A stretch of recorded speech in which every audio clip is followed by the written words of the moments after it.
सोचिए, अगर डाइटिंग मतलब कुछ नियमों को आंख बंद करके मानना नहीं, बल्कि एक नक्शा बनाने जैसा हो, एक ऐसा साइंटिफिक ब्लूप्रिंट जिसे समझकर हम अपने शरीर को मनचाहे नतीजों के लिए लिटरली डिजाइन कर सकें। आज हम इसी मेटाबॉलिक ब्लूप्रिंट के रहस्यों को खोलने वाले हैं, जो असल में हमारे शरीर की एनर्जी को कंट्रोल करने की कुंजी है। देखिए, डाइटिंग की ना दो दुनियाएं हैं। एक तरफ है वही पुराना तरीका, अंदाजे, कंफ्यूजन और आखिर में निराशा। और दूसरी तरफ है क्वांटिफाइड न्यूट्रिशन। यहाँ सब कुछ साइंस, डेटा और एकदम सटीक कैलकुलेशन पर टिका है। यहाँ नतीजे किस्मत से नहीं बल्कि मैथ से मिलते हैं। तो चलिए इसी स्मार्ट तरीके को समझते हैं। तो ये है हमारा आज का रोड मैप। सबसे पहले खाने के पीछे की फिजिक्स को समझेंगे, फिर हमारे शरीर के एनर्जी बजट को जानेंगे और उसे कैलकुलेट करना सीखेंगे। उसके बाद हम मैक्रोन्यूट्रिएंट्स की दुनिया में उतरेंगे और हाँ, भूख को साइंस से कैसे कंट्रोल करें ये भी सीखेंगे। और आखिर में उस मुश्किल पड़ाव यानी वेट लॉस प्लेटो को पार करने की स्ट्रैटेजी भी सीखेंगे। तो चलिए शुरू करते हैं। सेक्शन 1, भोजन की फिजिक्स। जरा अपने शरीर को एक इंजन की तरह देखिए, है ना? एक कॉम्प्लेक्स सिस्टम जो एनर्जी पर चलता है। और ये सिस्टम एनर्जी के एक बहुत ही बेसिक, बहुत ही फंडामेंटल नियम को फॉलो करता है। एक ऐसा नियम जिसे बदला नहीं जा सकता। और ये नियम सुनने में बहुत सीधा साधा है।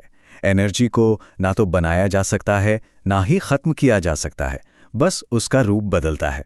न्यूट्रिशन की भाषा में इसका मतलब है calories in versus calories out, या सिको। मतलब अगर हम खाई हुई कैलोरी से ज्यादा कैलोरी जलाते हैं तो वजन घटेगा। अगर हम ज्यादा कैलोरी खाते हैं तो शरीर बची हुई एनर्जी को फैट के रूप में स्टोर कर लेता है। सिंपल। और सच तो ये है कि दुनिया की हर डाइट, चाहे कोई भी नाम हो, इसी एक सिद्धांत पर काम करती है। तो सवाल ये उठता है कि हमारे शरीर का ये एनर्जी बजट असल में दिखता कैसा है? चलिए सेक्शन 2 में इसी को समझते हैं। इसे साइंटिफिक भाषा में कहते हैं टोटल डेली एनर्जी एक्सपेंडिचर, या TDE। मतलब एक दिन में हमारा शरीर कुल कितनी एनर्जी खर्च करता है। अब यहां देखिए, जो बात सबसे ज्यादा चौंकाने वाली है वो ये है कि हमारी रोज की ज्यादातर कैलोरीज एक्सरसाइज से बढ़नी होती। जी नहीं, वो होती हैं बेसल मेटाबॉलिक रेट यानी BMR से। ये वो एनर्जी है जो हमारे शरीर को सिर्फ जिंदा रखने के लिए चाहिए, और यही हमारे एनर्जी बजट का सबसे बड़ा, सबसे जरूरी हिस्सा है। तो ये BMR आखिर है क्या?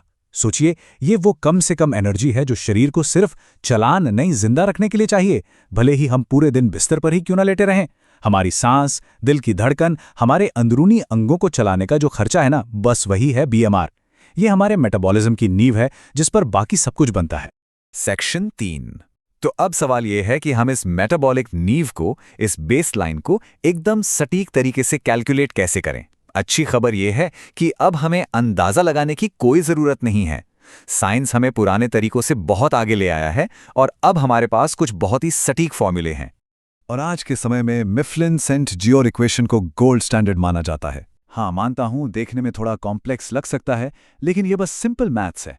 यहाँ W मतलब वजन किलोग्राम में, H मतलब हाइट सेंटीमीटर में और A मतलब उम्र। बस इन 3 चीजों से ये फॉर्मूला हमारे BMR का एक बहुत ही एक्यूरेट अंदाजा लगाता है। ये हमारे लिए एक बेहतरीन स्टार्टिंग पॉइंट है। देखिए, साइंस हमेशा खुद को बेहतर बनाता है।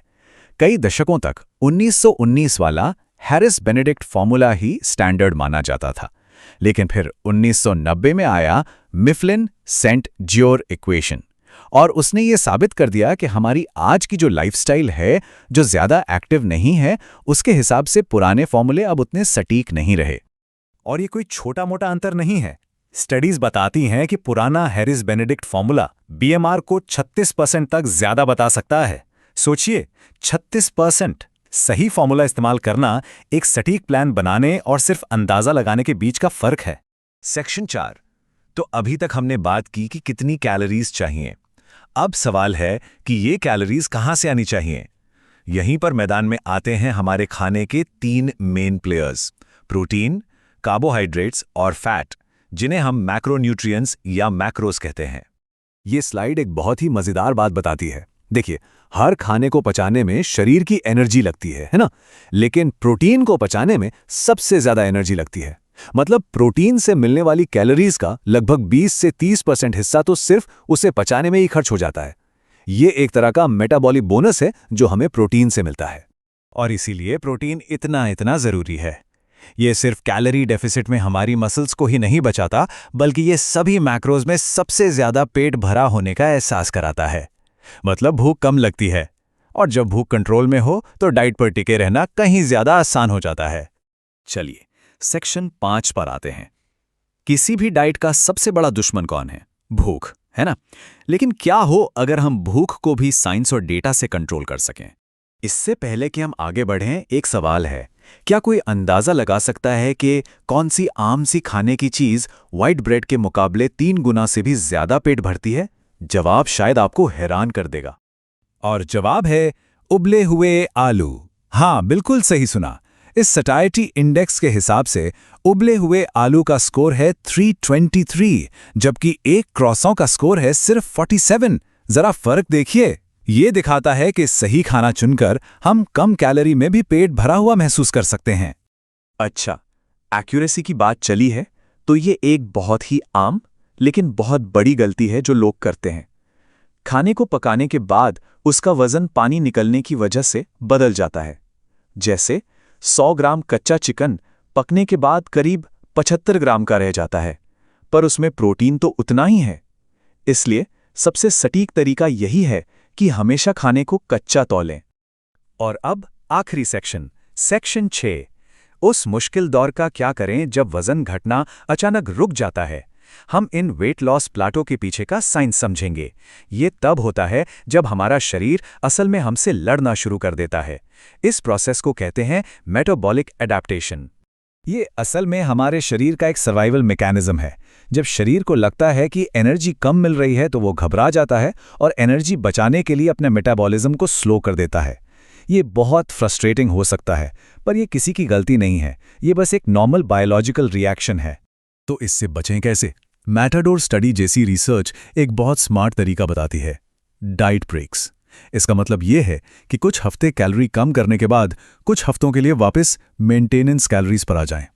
ऐसा करने से शरीर को एक तरह का रीसेट सिग्नल मिलता है, जो मेटाबॉलिज्म को फिर से नॉर्मल करने और उस प्लाटो को तोड़ने में मदद करता है। तो ये रहा पूरा मेटाबॉलिक ब्लूप्रिंट। एक क्विक रिकैप।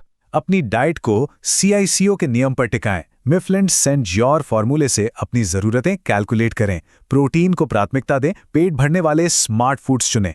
हमेशा चीज़ों को कच्चा तौलें और प्लेटो को तोड़ने के लिए डाइट ब्रेक्स का इस्तेमाल करें। यह पूरा टूल किट अब आपके पास है। याद रखिए, हमारा शरीर अंदाजों पर नहीं बल्कि फिजिक्स के नियमों पर चलता है। तो सवाल यह है कि इस ज्ञान के साथ क्या अब हम सिर्फ नियमों को मानने वाले रहेंगे या अपने नतीजों के इंजीनियर बनेंगे? अंदाजा लगाना बंद करने का और डिजाइन करना शुरू करने का समय आ गया है।